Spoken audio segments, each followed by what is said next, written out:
Kamusta na nga po mga master at sa ngayon ay atin ang ipagpapatuloy na gisahin ang chapter 187 at 188 sa manhwa series ng Solo Max Newbie, kaya't atin na nga pong agarang umpisahan. Ipinaliwanag nga ni Woolyang nang nasabing Mana Spring ay lubos na naging kapaki-pakinabang upang mas mapabilis ang recovery ng kanilang Dark Emperor, habang etong ang si Jinyuk ay literal na nabigla nung masilayan etong si Seyang habang nilalagok ang isang baso ng soda. Naguguluhan nga siya, subalit paliwanag naman itong babaeng master na hindi naman patas kung eto lamang matandang lalaki ang mag-e-enjoy na maranasan ang ganitong mga bagay. Maya-maya ay pumasok nga rin sa silid etong sina Alice, Goguma at Andrea upang masubukan etong Mana Spring. Subalit labis namang ininda nitong si Andrea ang klase ng init ng temperatura mayroon ang tubig nito na pinagtawanan lamang nitong sina Seyang. Paliwanag pa nga nitong babaeng vampira na malamang ay dahil bata pa nga etong si Andrea kaya't hindi niya ma-appreciate ang ganitong mga bagay. Kasabay ng biglang paglubog dito kay Andrea kasama itong si Goguma. Ang kanilang ingay nga na nalika ay labis na hindi nagustuhang marinig nitong Dark Emperor na agarang galit na nagreklamo sa mga ito. Kaya't mabilis na tumakbo na lamang papalayo etong sina Alice mula sa kinaroroonan nitong galit na matanda. Masaya naman etong binata sa kanyang nasisilayan, buwat ng mukhang nasa maayos ng araw na kalagayan itong kanyang guro, hanggang sa kinuha nga nitong lolo ni Yoyunwa ang kanyang atensyon upang makapag-usap ng pribado. Masisilayang nagpasalamat nga eto si Jinyuk buwat sa pagtulong sa kanya nitong matanda na tinanggap naman ito at kasabay na isinaad ang matagumpay na paggaling ng mga nasirang daluyan ng mana sa katawan nitong Dark Emperor. Subalit kaniya nga raw na pag-alaman na hindi ito ang pinakaugat ng sakit ng kanyang guro, bagkus ang katawan nga daw nito ay lubang na-expose sa napakalakas na radiation, kung saan ang cancer cells nga raw ay mabilis na binalot ang buo niyang katawan kahit hindi niya natitiyak kung hanggang kailan pa ito mabubuhay na labis na ikinabiglang mapag-alaman nitong ating pangunahing tauhan mga master. Inilipat naman ng kwento kung saan ay ipinakita sa atin ang isang underground passage sa loob ng tinatawag na Shan Mountain na nasa ika-25 palapag ng tore. Natanong nga ni Samaja etong kanyang kasamahan na nagngangalang Sima na tumatayong ika-4 sa pwesto ng Heavenly Demon Divine Cult, hinggil sa kanilang patuloy na paghahanap sa nawawalang Dark Emperor. Ayon pa nga dito ay hindi pa nila matukoy kung nasaan ang kasalukuyang pinagtataguan nitong matanda at posibleng umalis na nga raw ito sa naturang palapag. Hindi nga makapaniwala etong si Samaja na matapos na tumanggap ng kanyang nakakalasong espada etong Right Guardian sa kanilang nagdaang duelo ay nagwa pa rin itong mabuhay at makatakas kasama ang kanyang disipulo. Gayun din ay kanyang inexpose nga raw ito sa mga may lasong bato sa napakahabang panahon. Subalit tanging umubo nga lamang ito ng ilang beses at hindi nagpakita ng anumang senyales ng kamatayan. Aminado nga daw siyang may sapusa etong Dark Emperor. Doon natanong nga rin siya ni Sima hinggil sa kanyang naging deklarasyon at hangarin na sakupin ang buong Central Plains. Ayon nga dito ay hindi pa kasalukuyang sapat ang lakas na tinataglay at puwersa ng Heavenly Demon Divine Sect para harapin ang Murim Alliance kahit papaano nila ito isasagawa kontra sa napakaraming bilang ng mga masters ng nasabing samahan. Ngunit nanlaki nga ang mga mata nito nung isinaad ni Samaja na ito nga raw ang pinakarason kung bakit niya isinama siya sa naturang lugar, sapagkat kasalukuyang naroroon ang kapangyarihan na kanilang magagamit upang sakupin ang buong Central Plains. Do'y nagpakita nga din etong si Hastings na binati sila at ipinahayag ang aniya ay pagtupad sa naging kanyang pangako. Pinakalma naman itong si Samaja etong si Sima sapagkat kanila nga daw lihim na kalyansa etong Goblin na kapwa isa sa mga tinatawag na high floor manager. Ayon pa nga kay Samaja na talagang kahanga-hanga ang lakas ng aurang inilalabas ng mga kakaibang entities na ipinadala ng primordial being para sa kanila, na ayon pa nga kay Hastings ay tinatayang 3,000 ang kabuuang bilang ng lahat ng mga ito. Para naman kay Sima ay nakakakilabot nga daw ang inilalabas nilang lakas at naguguluhan kung ano ang tawag sa ganitong mga nilalang. Napaisip nga rin etong si Hastings sapagkat hindi niya naisip ang ganoong mga bagay, kahit isinaad na nga lamang nitong high floor manager na ibabatay na lamang nila ito sa klase ng kapaligiran mayroon ang Murim, kaya tatawagin na nga lamang daw nila ito bilang mga Kangxi.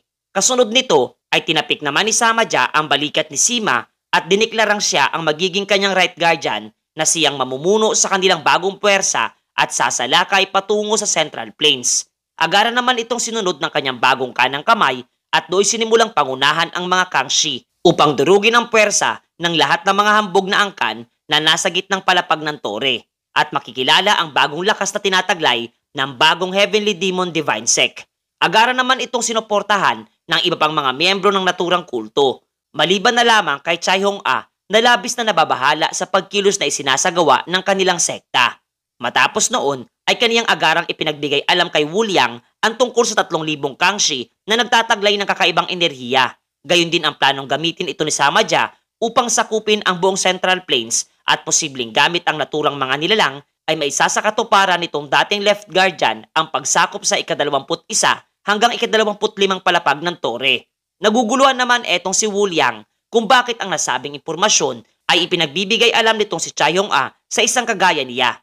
Kaya't kahit nahihiya nga itong babae, ay inamin nito sa kanya na dahil nga raw naniniwala siyang nagtataglay ng sapat na abilidad etong kanyang master na pinaglilingkuran upang mapigilan ang nagbabadyang panganib sa buong Central Plains na wala ngang iba kundi si Kang Jinhyuk mga master. Agara namang ipinagbigay alam ni Wu Liang ang nakababahalang impormasyon sa binata na kapwa nga inaasahan na rin ang ganitong klase ng pagkilos na isasagawa ng bagong Heavenly Demon Divine Sect at pagbuo ng bagong puwersa.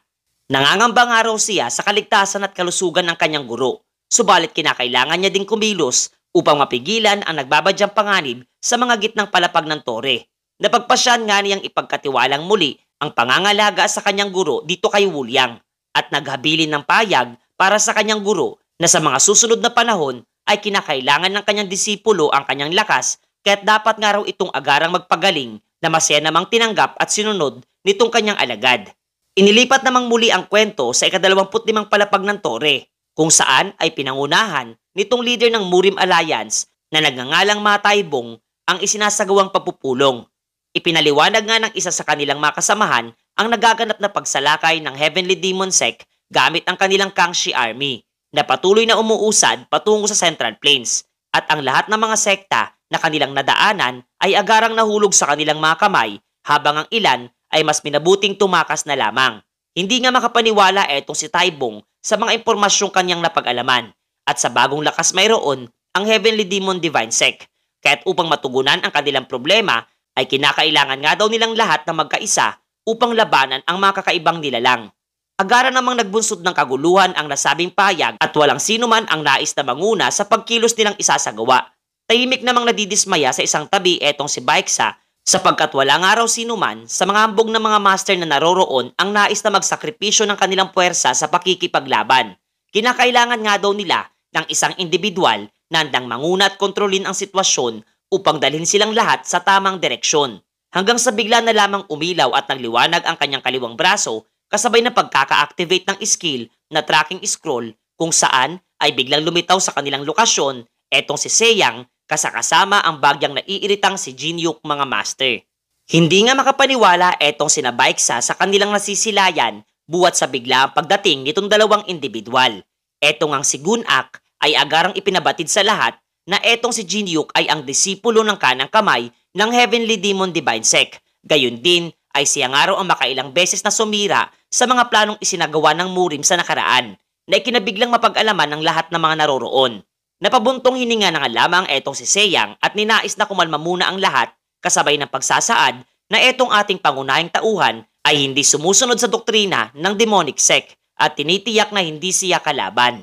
Totoong nga raw na siya ay disipulo ng Dark Emperor na siyang nagligtas sa lahat ng naroroon nung minsay salakayin ang kanilang kalupaan ng Ice Demon. Gayon din ay alam nga ng lahat ang insidente ng pagtataksil ng nasabing sekta sa Dark Emperor at kasalukuyang nagtatago. Kaya't kung kanilang babaliwalain na lamang ang naging tulong nitong matanda sa nakaraan ay magmumukha nga raw silang mga hangal na tuluyan nagpakalma sa lahat ng mga naroroon. Hanggang sa ang isa nga sa mga ito ay isinaad na tinatanggap nilang hindi sila ituturing na mga kaaway. Subalit hindi nga daw nila kinakailangan ng anumang tulong mula sa mga kagaya nitong si Jinhyuk at malakas na sinambit na hindi nga daw sila matatalo sa demonic sect. Ang individual ngang ito ay nangangalang Soyuyon. Inobserba naman ni Jinhyuk ang bawat isang master na binubuo ng siyam na sekta ng Murim Alliance at labis nga siyang nadidismaya sa mga lakas nilang tinataglay na kung ihahambing nga raw sa kanyang guro ay tanging kinakailangan lamang nito ng 5 atake at silang lahat ay agarang matatalo. Binaliwala na nga lamang niya ang mga ito at itinuon na lamang ang kanyang atensyon kay Mataybong kasabay na pagpapakita ng isang mapa kung saan ay masisilayan ang 5 palapag. Gayon din, binigyang diin nga niya na ang kapalaran ng gitnang bahagi ng tore ay nakasalalay sa digmaang kanilang kinakaharap sa kasalukuyan. Kaya tanda nga raw bang makinig itong kanilang leader para sa kanyang inihandang planong nais isagawa. Samantalang sa Holy Empire ay ating masisilayan etong si Archbishop Savannah na bagyang natutuwa sa dahan-dahang panunumbalik ng kanyang lakas na tinataglay matapos ang pagtulong niya kay Teresa sa isinagawa nitong pagsasanay. Habang kapag ganon nga din ang nadarama nitong dalawang Grand Sword Master na sina Abraham at Mackenzie.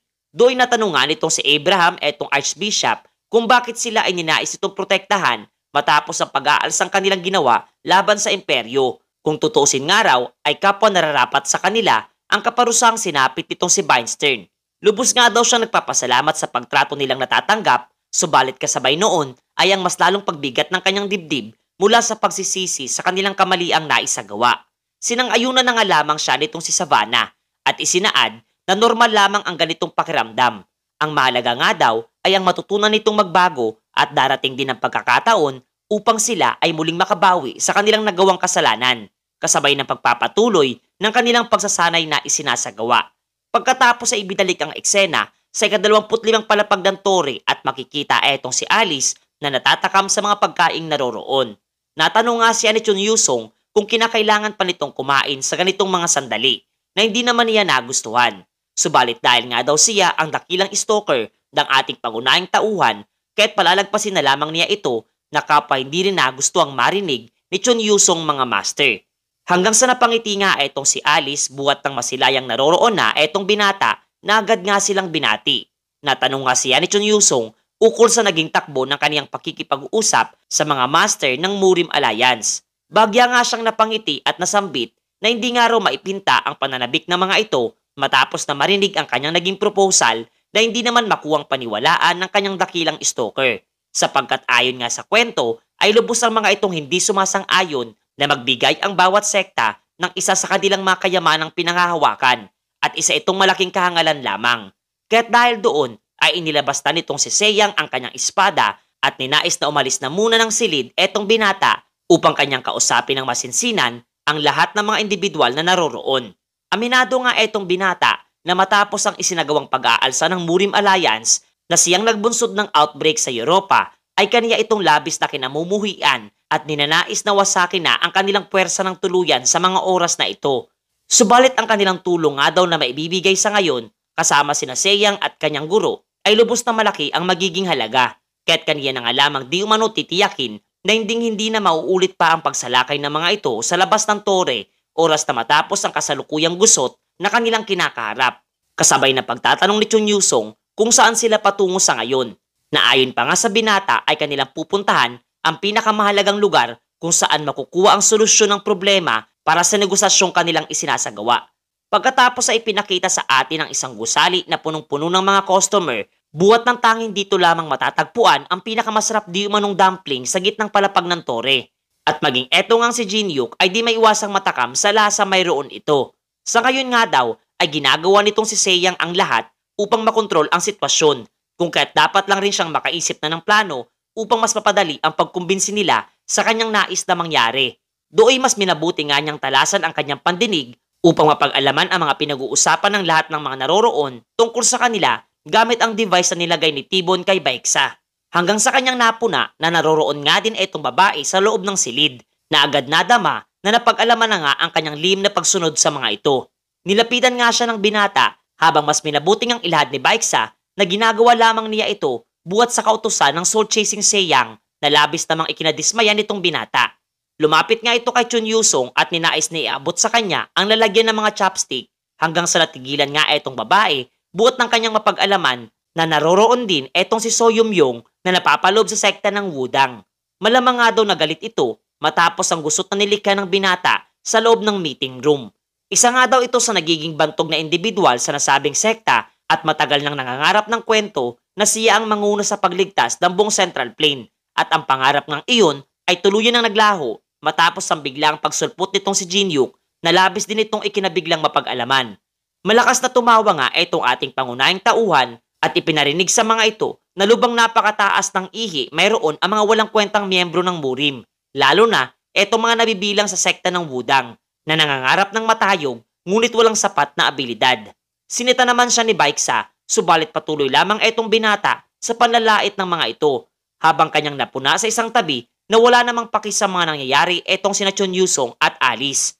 Paliwanag nga ng stalker ng ating pangunahing tauhan na mas makabubuting kumalma na lamang muna itong babae sapagkat mukhang hindi pa niya lubos kilala itong si Jin Yuk. At ayon pa nga kay Alice na ito ang panahon na mas makabubuting umupo na lamang sila at manood sa isang tabi na mas lalong ikinabahala nitong si Baiksa. Buhat nang nawiwirduhan na nga siya sa mga reaksyon nitong dalawa sa kabila ng nasa teritoryo sila ng kanilang mga itinuturing na kalaban. Hindi na nga nakatiis pa etong si So Yum-yong at nagpasalamat pa nga buhat nang sa ngayon ay nasa labas na sila ng nasabing silid at wala na itong binata sa ilalim ng proteksyon ng soul-chasing Seyang.